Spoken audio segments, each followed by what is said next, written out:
So this video is about how plane can fly and how a model aircraft can, why a model aircraft flies, and it says theoretic notes, but it's just some notes on model plane about the just to go over very simple physics and maths about model planes.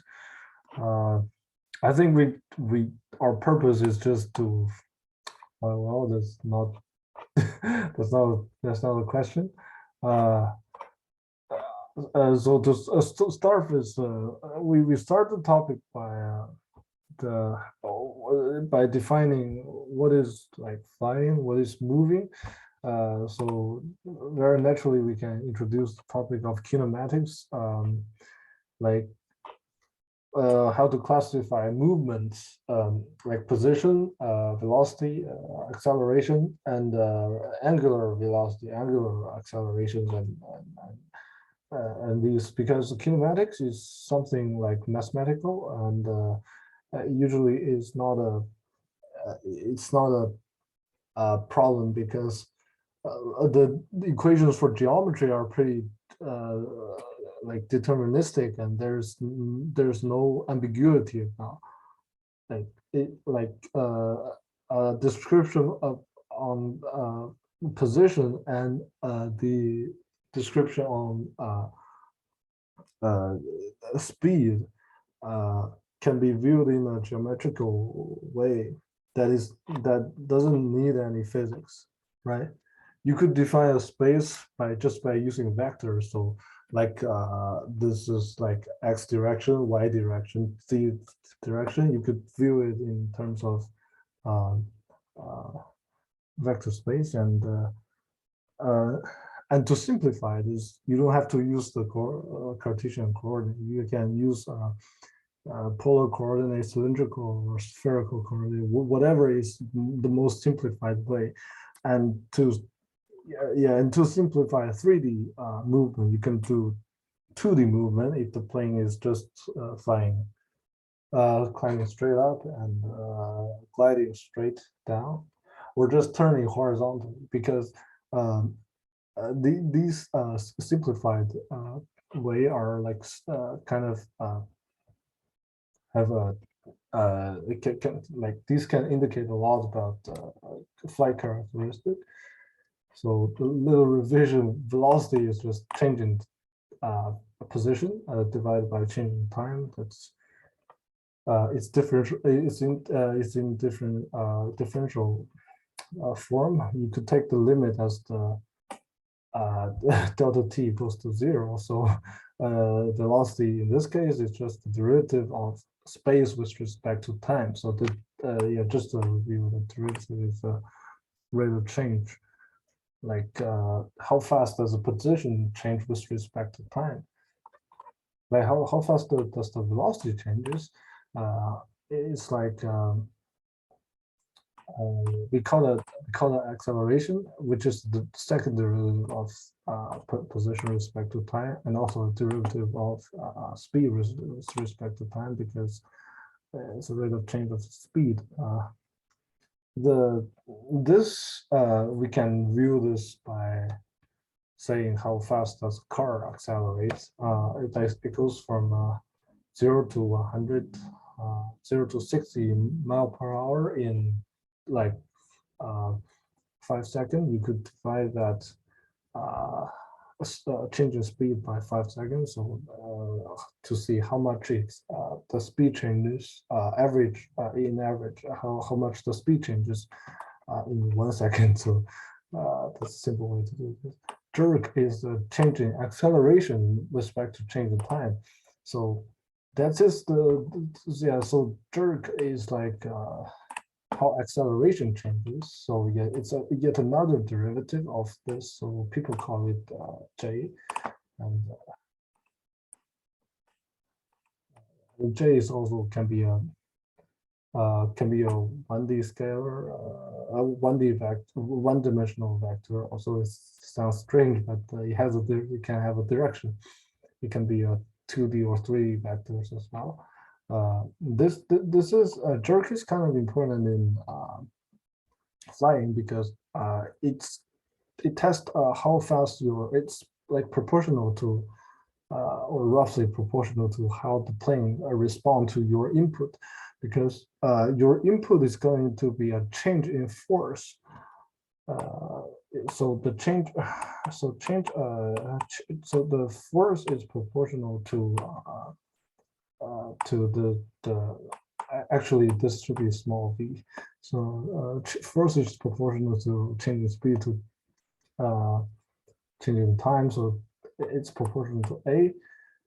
But the reaction that force changes. So when you press the throttle and the throttle goes up, so the actual throttle response is like this. So this is a graph for force. So the respect to time. So a force slowly goes up, and force is proportional to the acceleration. So how fast this changes is the slope of this line is j. So how fast how big the jerk is, that how fast the acceleration changes, it's the actual indicates the actual response of the plane. So the Newton's first, second, third law is very pretty, well actually not quite linear, but a good simple relationship between force and acceleration, and yeah, they work for vectors, so it's pretty cool. So all we discussed there are called translational movement, because it's just a point movement in with a direction. It doesn't involve any rotating stuff. So yeah, there's a little connection with for jerk and power, and how much power you actually need to accelerate. So for example, the plane is going through some problems and you want to save it, or a pilot is flying a plane when he sees an enemy and want to accelerate, how fast the thing respond, or how fast the plane can adjust itself in the turbulence. So this is kind of important if we consider the plane to have high performance, and so you could search for jerk Schwarzschild derivatives. This is about the stability thing and the propeller thrust formula. So there's an estimation of propeller thrust with respect to velocity, number of blades, radius of blade. You could do such estimation. It's not very accurate, but if you gather some data, you could do interpolations for that. And you could look up Nginx for different companies, and like namely Juice Sky, T-Motor, like they all have their for when you're buying the motors or buying the power system, you have a sheet of data that tells you at what RPM it's pulling out what power, what force, using what propeller. These can be super useful to look at. Yeah. And then you get some high school math and calculus. You could integrate. Yeah, this is what we call the momentum. Like impulse is change of momentum, and difference and the change in translational kinetic energy is equal to that integration of the change in impulse. So yeah. Wait, the difference in the change in translational kinetic energy is the work done by that force, is like a dot product, like the infinitesimal distance. Yeah, sometimes it helps simplify the calculation. It's just not quite related. And then we get to the rotational bit of the motion. So you could have a point that goes from here to here, but you could have a lever. So if you have a lever, then how it's going to move is not just moving from here to here, but moving here from here. So maybe he has an angle. So let's call it, you could call it, say, whatever. Like also for the rotational motion, you don't have to use 3D rotation because like 3D rotation is usually quite it's not only the frame, but maybe you have a moving frame. So this is the Earth frame X, O, Y, and Z, and on the plane you have its own coordinate frame because this is like upward with respect to plane, and this is forward. And maybe you want to rotate with respect to some other axis, which you need either linear algebra or quaternion to calculate. Yeah. So you could the good way to start this is to define some angles. Like before we study rotation, we can first look at some fixed angle climb without the rotation, but to define that angular position. So the actual climb angle and something. So on the XZ version of the on the XZ plane of like the XZ section of the plane. So I got a plane there. So it's a glider. So this is the main wing. This is the tail, and so this is the X direction, and upward this is Z direction. So on this plane, so we just study this one. And where's my pen? Yeah, there. Okay, so we can define some angles. For example, this angle, like so this is the horizontal line was the angle between where the nose is pointing and this. Where's the angle of lift? So F lift, or you could just call it lift or F drag. But like how to define the angle? Like theta is we can call that climb angle. I'm pretty sure that different books use different notation, but on this one we can use theta for some not so well defined things. So climb angle is that you get a v.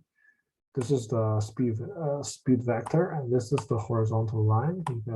You get a climb angle. It could be negative if you're gliding. So if you're gliding, so the plane is going down here. It's the climb angle, right? So an angle alpha or angle of attack is like the angle between the reference the airframe reference axis with like relative to the speed direction.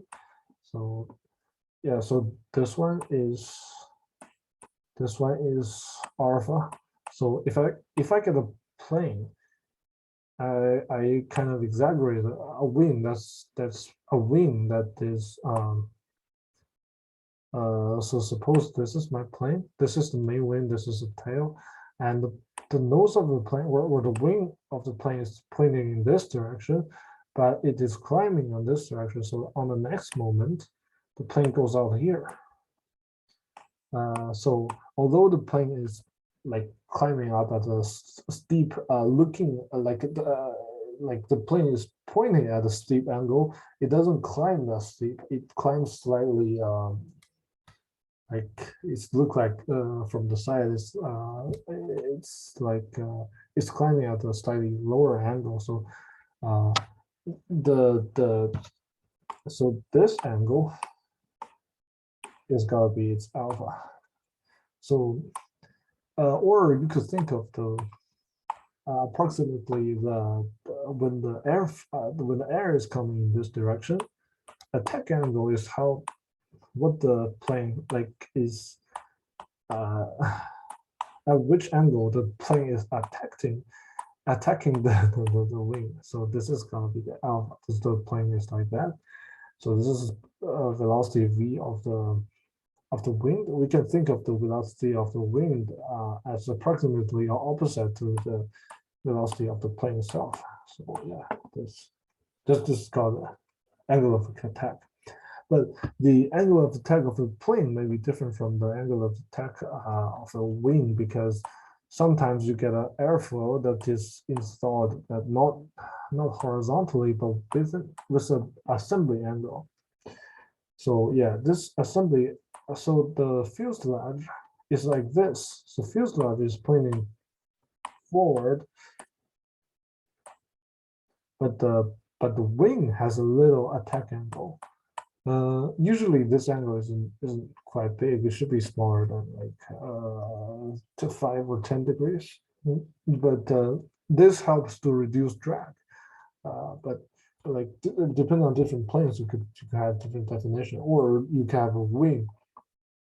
So a slightly complicated scenario is that you have a wing that have a downwash. So the tip of the plane is pointing down, but the root of the plane is like have a higher angle of attack. So this helps to prevent the tip from stalling. Also, it creates a little bit of like negative lift in some angles to help stabilize the plane. Yeah, but this should be negligible on a lot of planes, so we will not discuss this in a lot of ways. So yeah, so angle of attack is generally small if you don't want the plane to stall. Of course, should be less than, let's say, 12 degrees most of the time, and we know landing should be maybe 10 degrees or something, depending on your airflow. So so we could say that the plane is climbing at this angle, and also the nose is pointing at about this angle. So AOA is like really small. It's like close to 0. And but what is important is that it makes the calculation of trigonometry functions, because sometimes you want to remember the force is a vector. So force is a vector yeah. Well, it's not really a vector. It's like a generalized, because it have a point of action if you think of the geometry. So sine of theta is approximately equal to this, because this thing is small. About maybe 5 degrees. Let's just be kind. So yeah, I've actually done some calculations. So sine 10 minus 0 is pretty small. 1 minus cos of 10 degrees is pretty small. And also 10 degrees minus 0 is close to nothing, right? So, but the lift, so yeah, we didn't quite define the lift and drag yet. So this is the formula that you usually see on airplane magazine books. So lift and drag is like 1/2 of rho v squared reference error. So this is reference error, depending on what you're referencing to. So, and CL is called oh yeah, I wrote this. CL and CD are correspondingly lift and drag coefficients. S is reference error, but what are we referencing to? What error are we referencing to? So for wings, the reference error is usually either the projection error or the wing error. So for fuselage, sometimes the reference error is the sectional error. So I have a fuselage here, so sectional error becomes the S reference error, because they are books to look at. They are like database to look at for the lift and drag coefficient of these geometries. So if you create a like a cylindrical shape lift drag coefficient table, then you could basically use that as a reference to. That's very easy to get actual data from that. But like we cannot define like force by any constant, because Now, lift and drag are like natural phenomena. It's not like geometry. You made it. Yeah. You didn't make this up, but lift and drag is sometimes if you're using this these equations, is sometimes just an estimation. But actually, there's a deeper understanding of this one. So if I look at this part, 1/2 of rho is v squared. This part is kinetic energy density, and also the what's it called, the kinetic pressure. So we can name that Q. Q actually comes from the Bernoulli equation. So P plus Q plus rho GH is constant. Constant is like some like total energy stored divided by volume. I forgot what kind of energy is that. So yeah, so because like 3D wings, like three-dimensional wings are like that. I can draw a wing. So this is my wing. This is kind of hard to do any research on because it's a 3D geometry shape, but sectional area, the sectional wings, if I take a section, you can cut it to airfoils. So this C, the lift and drag coefficients, the actual meaning of the coefficient is not for estimating lift force and drag force, but to estimate the sectional force divided by Q and C. So Q is that Q, right? C is the chord. It's the chord. How to write chord again? Yeah, chord of the wing. Chord length is distance. It's the like the width of the plane. It's not the wingspan. It's the other side. So yeah, to do it in rectangular, and you have a bit of intuition for that. And so Q actually come from the Bernoulli, not coming from the but related to the Bernoulli equation. So the equation states that P plus Q plus rho G delta H is constant. You can clearly see that this one is the static pressure difference by gravity. So if I have a pipe and there's air or flow into the pipe or not, it doesn't matter.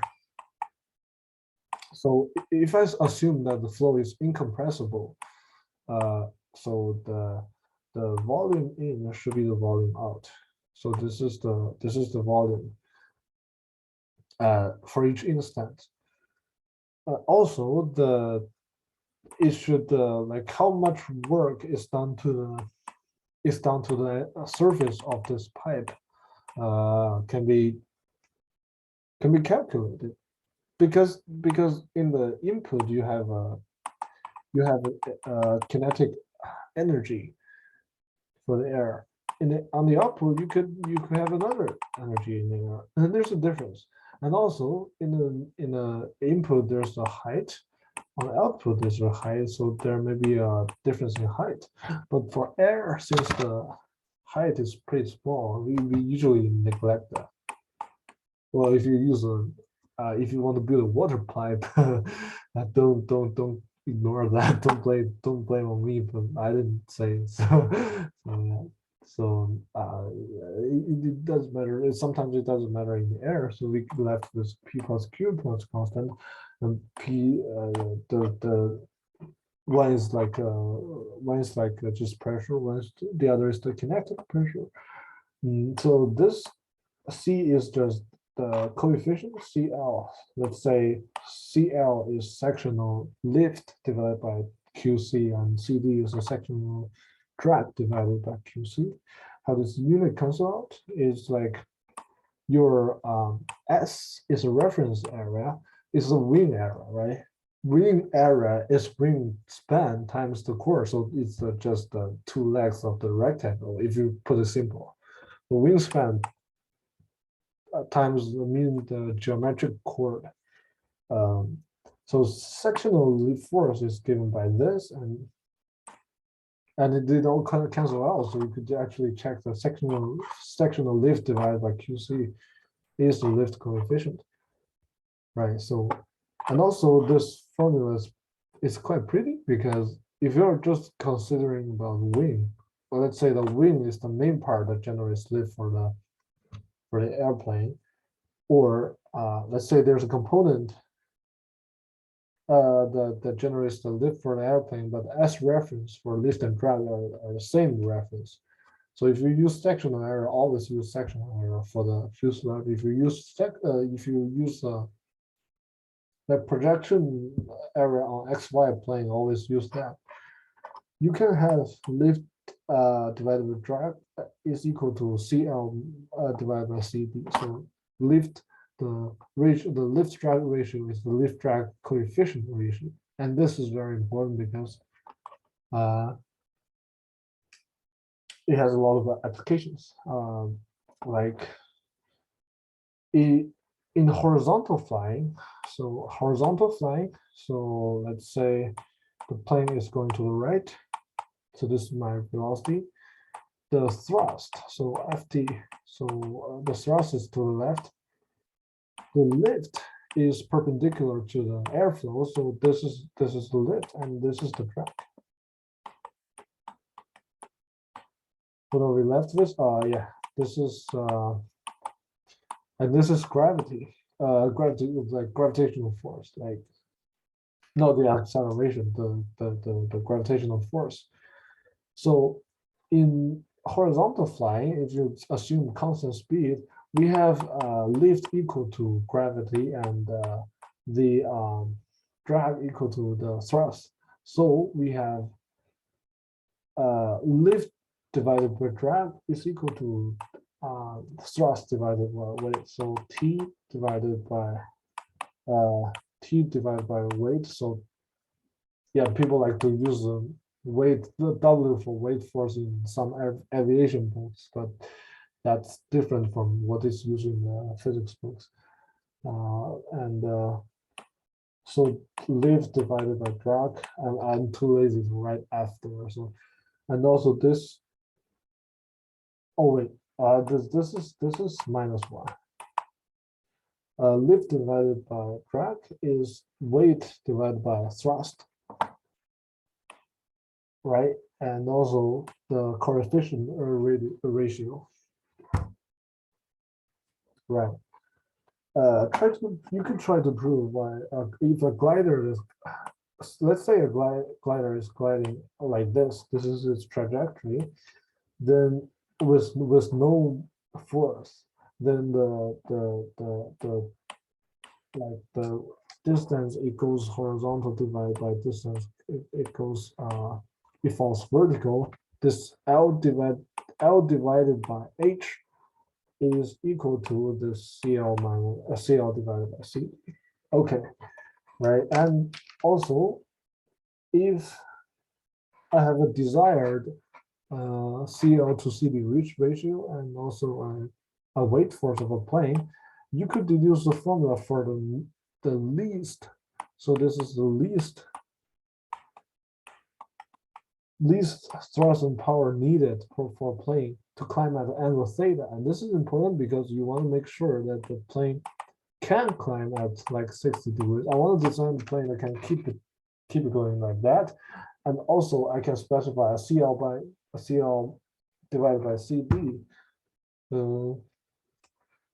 And you can see in which angle it needs the least power, in which angle it needs the least thrust to maintain the status. And I'm not going to do the formula, but I have the plot. So this is the angle of climbing. So this is climbing at 0, so it's horizontal flying. This is climbing at 60 degrees. Vx is the vertical component of velocity. So how fast it's climbing up, and the Vy is the horizontal component. So how far it's going forward. And you can see the the patterns that's going on there, and also how's the ratio between the climb rate and going forward. So sometimes we want the plane to climb up rather than going forward very fast during a climb, because you know if the only thing you want is to climb up to gain some height, then horizontal movement isn't quite needed, because it doesn't give you more efficiency of climbing up. But it depends on the mission. So yeah, so FT thrust and power, so least thrust and power needed with respect to angle. So you could see that the black line is the thrust line, and this one is the power. This is the power, like at what thrust do you need what power? So you need to check. You also need to check the motor, the P with respect to thrust line is permits this one, right? And CL alpha is like the slope of the change in lift coefficient with respect to angle of attack. So when the plane pitch up, it gives a it gives the plane a little angle, but this little angle, say I get airflow coming this way, and there's an airfoil. So if the airfoil is flat, it's not going to generate a lot of lift. But if it tilts like this, it's going to give you a more lift. And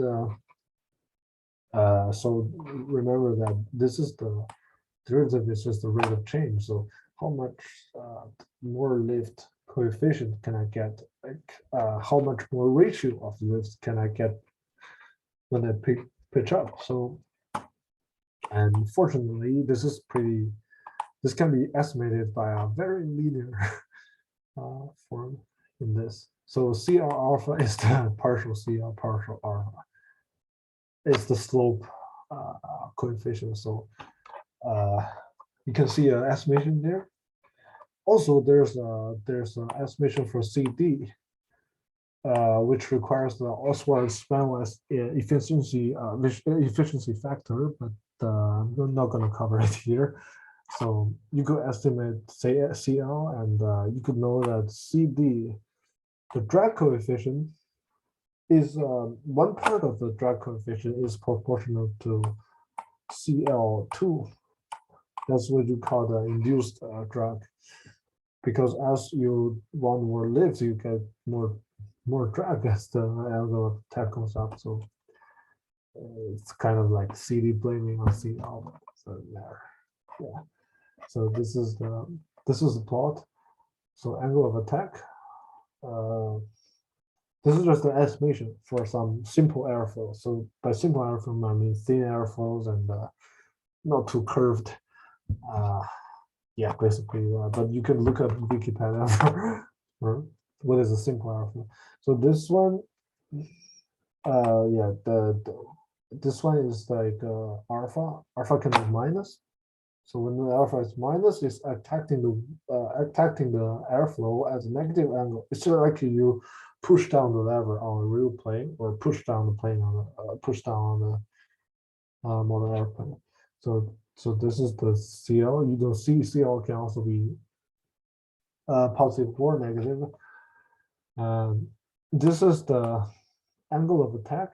This is a lift to drag ratio, and this thing is like this. And when the alpha is not very large, the ratio of lift and drag could be very high. And then when the alpha is high, this efficiency CL minus CL divided by CD is not that good, but you get more absolute value of lift coefficient. This is where you get more lift.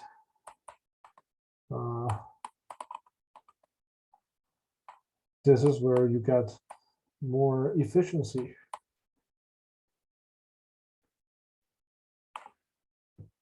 And this is important because you want a more lift when you're taking off, and more lift coefficient when you have more loads, or you want more lift coefficient when you're taking off or landing because you have less speed. Remember in this formula, like both lift and drag could be could be proportional to v squared. So when the speed reduces, you need significantly more lift and coefficient factor. That's why you need more angle of attack on taking off and landing. And like this. So this is a CD with respect to alpha. This is like also estimated.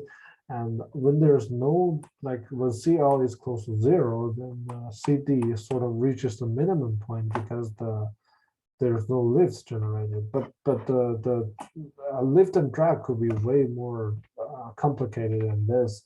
And this one is just a simple estimation for the work for like very simple cases. That's not very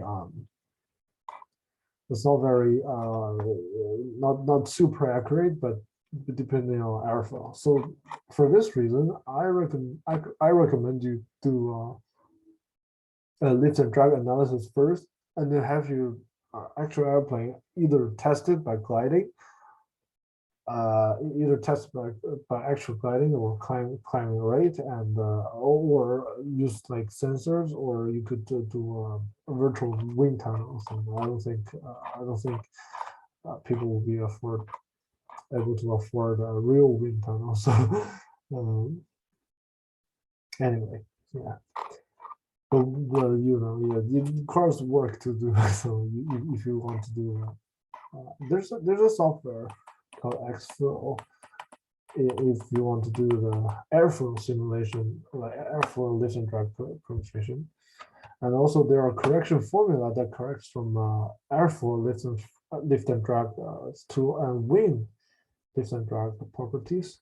Or you could look up like those websites and getting in airflow data frame. This is a 3D plot of lift coefficient, drag coefficient, and the lift to drag ratio. You see the lift and drag ratio is the highest when neither of these are highest. So what alpha do we use when I basically answered that question? You need more efficiency on cruising, and also more lift when you're taking off land, more lift coefficient when you lift land. Explain. Oh yeah, well, I did this one. I was like, yeah. And stall. There are two definitions of stall. First of all, the plane goes like this. Speed is not enough. It kind of pitch up and then it wobbles and goes down. Doesn't goes down. So like it doesn't maintain its motion, or the plane is okay, but you either pull it by pull it too hard, or you let it climb, but it doesn't it cannot maintain the angle of attack. It's not that you can attack. It's like when the angle of attack is too large, then lift efficiency is significantly dropped. This is where what goes on after this part. So if you continue to extend the alpha to pitch up to seek for more, let's say, lift coefficients, so this might not work because the airflow can stall.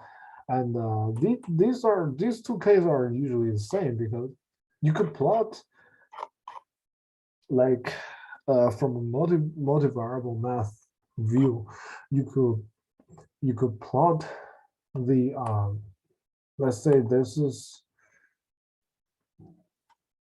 what is it? This is the I believe this is the velocity, and this is alpha.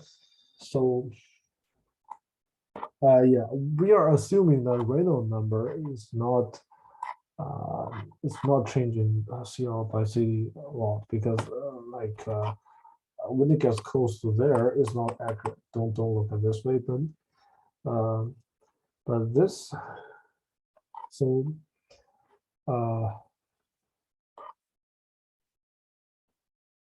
yeah, so when it has like a very small angle of attack, it doesn't have much lift coefficient, but on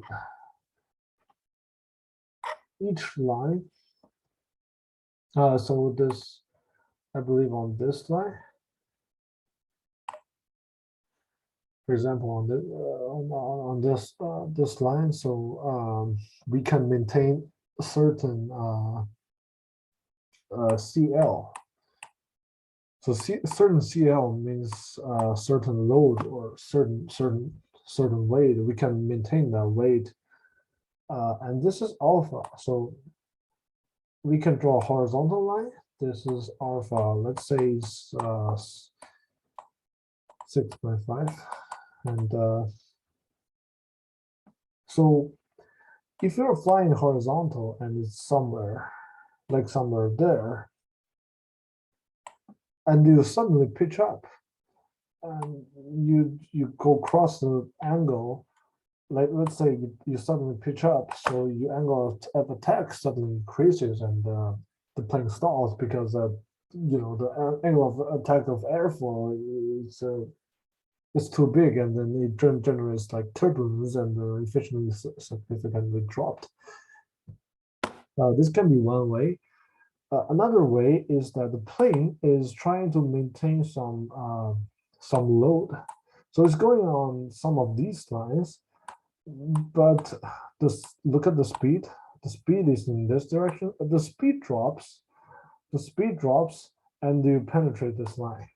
And then you penetrate this line. This means the plane will adjust it. Like either the plane adjusts its angle, or you are adjusting the angle to use more alpha to compensate with the loss of speed. And at certain point, it cannot do this anymore because the angle of attack is still at this critical speed. So this is one type of stalling. This is another type of stalling.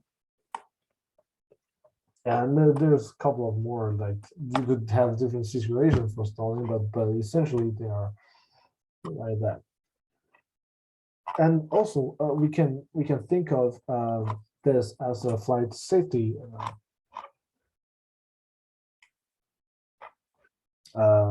thing, because we can do a load analysis,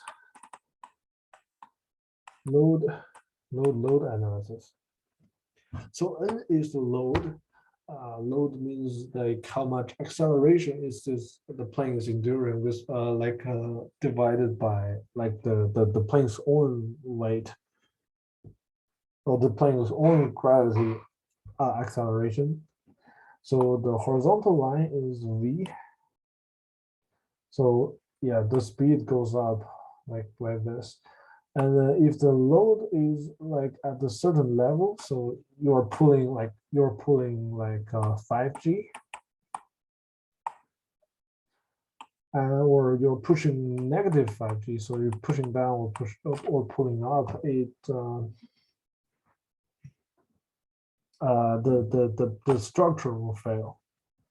This is normal. I've done this several times. Like my planes now are like basically not a piece of crap, but they get fractures that are like some parts. So that's one of the reasons. And this part is the kinetic density limit, because if you fly too fast, and this is an airflow, the pressure on the top and on the bottom, like the pressure on this part, the pressure in the air particles on the outside, and the pressure of the air particles inside has too much difference, and then your coverings fall off, and that could be the case. And these two lines are the stalling lines. This is a positive stall. This is negative stall. So if you go if you're in this region, usually you are safe. The real planes might have more complicated load because some part might fall off in this region or something else will fall off. But usually you'll be fine in this region. If you go to this part, this means the load you are trying to apply in this to the plane is too much. You don't have adequate. You don't have adequate. Uh, Either you don't have adequate wing area or lift coefficient to handle this, or the plane is just too, or like the load is just too much. It's requiring more lift than you have. So this part, so everything above this line is a positive stall, and this one is a negative. So like inverted flying stalling, for example. So if you are in this part, you can exit out to this part, but sometimes when you stall, you fall out to this side and the plane takes apart, because when you're stalling, sometimes it's unstable and the plane might suddenly turn, and that leads to a lot of load. Right. And yeah, that's basically for the angles. And for rotation, we don't actually have to, like on a lot of fixed wing aircraft, we don't actually have to fix a lot of measure the jerk of rotation and a lot of things. But one thing that's the key to like analyzing or fixing aircraft is the longitudinal stability, and also the and also their mathematical models related. So we have something called torque because we have like a rotational motion and also Newton's stuff. So in analogy to translational motion, so remember this is our translational motion. And yeah, this one, this is translational, and this is or rotational. Rotational acceleration. We can also have the rotation. So this is rotational speed, rotational acceleration, rotational. This is the T stand for the torque, and I stand for the rotational inertia, and rotational inertia is like mass. So T, the torque is like force times force dot cross product the distance, and inertia is like, it's like mass. So if you divide force by mass, you get acceleration. If you divide torque by this, you get the rotational acceleration. You could do the converse calculation very easily. Yeah, so like constant speed flying means the net force is zero, and constant like non-rotating flying, constant speed rotating flying, usually that doesn't happen. It means that the tau, like a sigma tau, is zero. So sigma, like sum of the forces, so net torque is zero. This means this net torque is zero on every point, not just in one point, but maybe you can calculate that. So in the like dynamically, the stability means if the system changes with respect to some turbulence, stable means it wants to go back to its original state. Let's say you you have a system that goes like a flat line, and you wanna, let's say you have a spring, and you pull it and it wants to bounce back. This means it wants to it wants stable, but it doesn't mean it can damp itself down. Maybe you pull the string and it goes back and forth, and we still call this like in mathematics, like if the derivative of the system respect to the change of that variable is negative, is negative. That means its opposing is turbulence. That means it's still stable even if it's bounced back and forth. In longitudinal stability, that means the torque, the reaction reaction torque of the plane is in the opposite direction with respect to that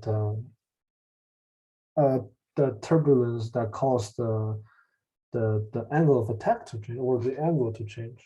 So the plane is flying like that, the wind pushes like this, it wants to go back like that. That means and the coefficient Cn in analogy to lift coefficient to drag coefficient. This is the moment coefficient. Should satisfy this. This is just like this, right? And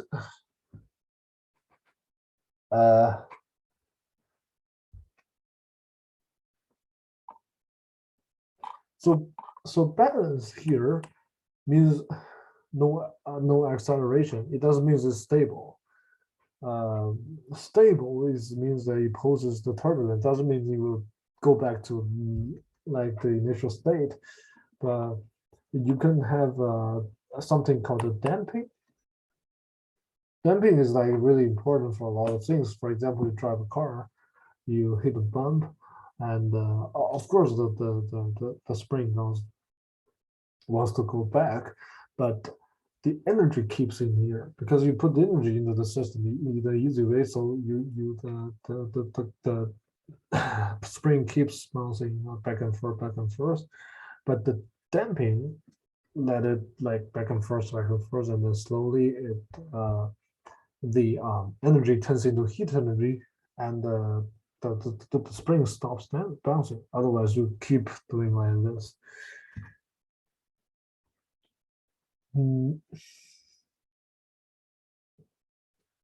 Yeah, so we need the rotational inertia here. So this definition should go to there. I think it's my mistake to put this formula in this. And also the rotational kinetic energy, you can think of this. So in a simple harmonic motion, it's like converting between the kinetic energy with potential energy. Yeah. So yeah, it's a bit of a mess, but it should be okay. And this is a way to look at it in a differential in a differential equation. And so yeah, you could think of a system or partial differential equation, or we just solved the we just take the probably easiest partial linear equation and the ordinary linear equation, for example. So you could review what is damping, over damping, under damping, right? So over damping is like if it's no damping, it just it goes back and forth. It is damping. If it's like under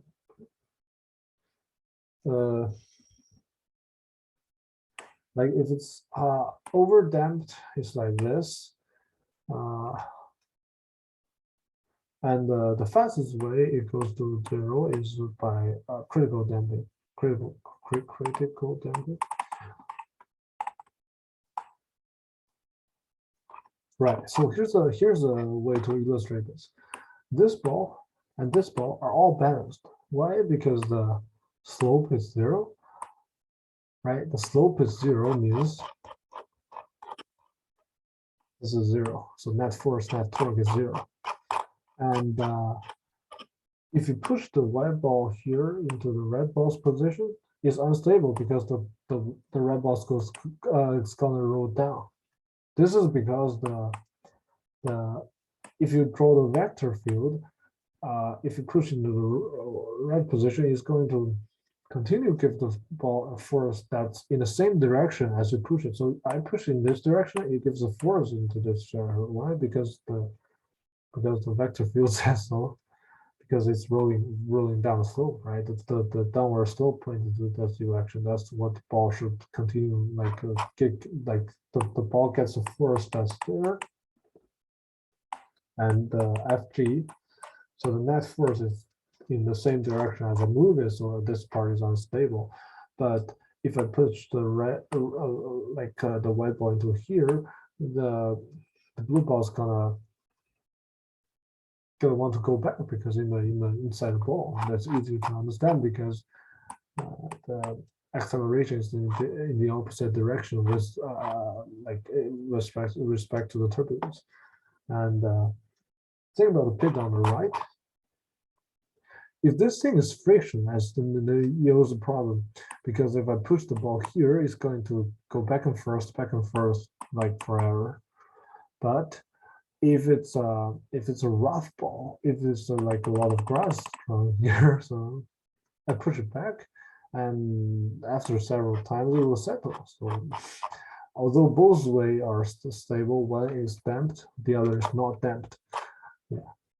So yeah, you could look up this. I think that I found a link that's pretty good for explaining overall stability, and but I have some comments on the sizing criteria of the wings, and all the sizing criteria are perform control area times lever divided by damping level times damping level, because you could sort of make some physical intuitions about that. There's like I think in the book of Martin Siemens there's a deduction of everything, but I'm not oh yeah. Yeah, try to solve this. So at what position should I put the like center of gravity on to make the plane bounce back when it's unstable, and what way it should make it flex more? And yeah, so and there's like a couple more. So because like control is not like control is not like a simple parameter. It's like a system of lots of different parameters, and there are personal preference of what is a good control, what handles good, what handles well, what planes has a good aerodynamic controlling performance, and different flyer may have different views on that. And also there's like a whole bunch of new materials and we can think of a load. Well, yeah, we haven't done the like how plane turns. So what about horizontal turn? We have to think of the plane here is using the same method. You can draw the first diagram here. So first diagram. So this is of course the net force and how much to the how much is the lift, how much is the gravity, and you could sort of decompose that and use your trigonometry function to sort of how like how much plane tilts and how much load it can take when turning. There are books about that, so I have to worry about it. So yeah, a little more is that how do we make this model finer? So how do we make a model that's more precise and closer to the actual fixed wing plane without doing? So we can use the aspect taper ratio to correct those estimation of the lift and drag formula. That's one thing. And also there's something called Osborne efficiency factor, because in the last century, like without the help of CFD, people have to like estimate how plane will perform by a lot of formulas, and some of these formulas are actually pretty good and pretty close when doing initial sizing. You don't have to get the plane perfect in the first set of calculation, because you have a lot of assumptions to be made, and as you move into a final result, you can have you can have this intermediate estimation formula that's better than those like estimation formula in the front, but more complicated in use. So you have to gather data for this in the next design process. And also with the planes curves, you have to do a lot of things, and I'm still planning to write a little program to calculate for my little model planes, and have fun flying. Thank you for watching. See you in the next video.